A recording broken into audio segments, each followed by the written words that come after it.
बच्चों, सृष्टि की उत्पत्ति से पहले चारों ओर घोर अंधकार था। उस समय भगवान विष्णु की नाभि से एक कमल प्रकट हुआ, जिससे ब्रह्मा जी की उत्पत्ति हुई। ब्रह्मा जी ने ओम शब्द का उच्चारण किया, जिससे एक प्रकाश पुंज प्रकट हुआ और उस प्रकाश पुंज से सारे संसार का अंधकार दूर हो गया। वही प्रकाश पुंज भगवान सूर्य का आदि रूप है। इस प्रकार सूर्य देव की उत्पत्ति हुई। फिर भगवान नारायण ने उन्हें ब्रह्म ज्ञान का उपदेश दिया और फिर सृष्टि का विस्तार हुआ। एक बार देवों और असुरों का युद्ध हुआ, जिसमें देवता हार गए और स्वर्ग पर असुरों का अधिकार हो गया। तब देवर्षि नारद के कहने पर देवी अदिति और ऋषि कश्यप ने सूर्य देव की तपस्या की, जिससे प्रसन्न होकर सूर्य देव ने वरदान दिया कि वे उनके यहाँ पुत्र के रूप में जन्म लेंगे। सूर्य देव ने सुषुम्ना किरण से अदिति के गर्भ में प्रवेश किया।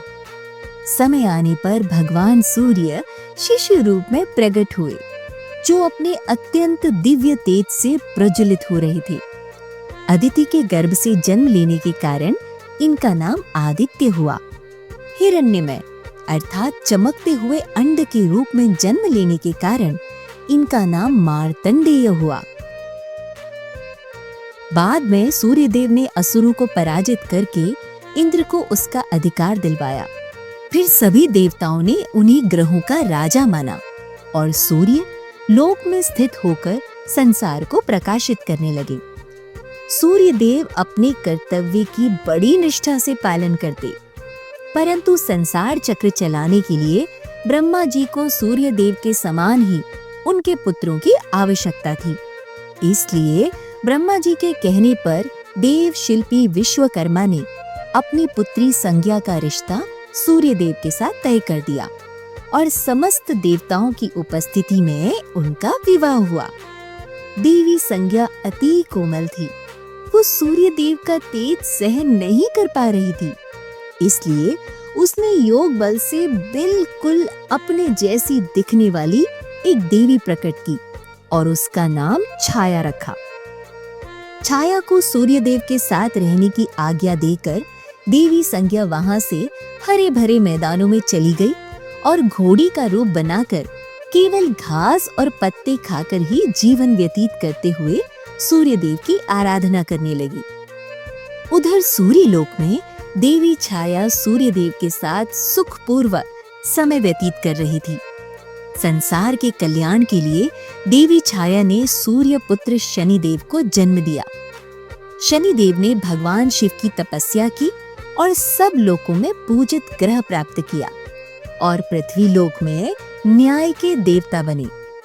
देवी छाया की 2 पुत्रियां हुई। एक का नाम ताप्ती रखा गया। देवी ताप्ती नदी होकर पृथ्वी पर बहने लगी। दूसरी का नाम भद्रा रखा गया। ये बहुत गुस्सैल स्वभाव की होने के कारण ब्रह्मा जी ने इन्हें नक्षत्र लोक में स्थापित किया और काल गणना में स्थान दिया। जब सूर्य देव को पता चला कि संज्ञा उसका तेज सहन नहीं करने के कारण छोड़कर चली गई है, तब वे अपने ससुर और संज्ञा के पिता विश्वकर्मा के पास गए और उनसे अपने तेज को नियंत्रित करने के लिए निवेदन किया। तब विश्वकर्मा जी ने उनके तेज को 12 भागों में बांट दिया, जिससे 12 आदित्य प्रकट हुए। इससे उनका तेज नियंत्रित हुआ और वे रूपवान हो गए। इसके पश्चात सूर्यदेव देवी संज्ञा को ढूंढने निकले। उन्होंने देखा देवी संज्ञा घोड़ी के रूप में हरे भरे मैदानों में उनकी आराधना कर रही है। वो घोड़े का ही रूप बनाकर उनके साथ रहने लगी।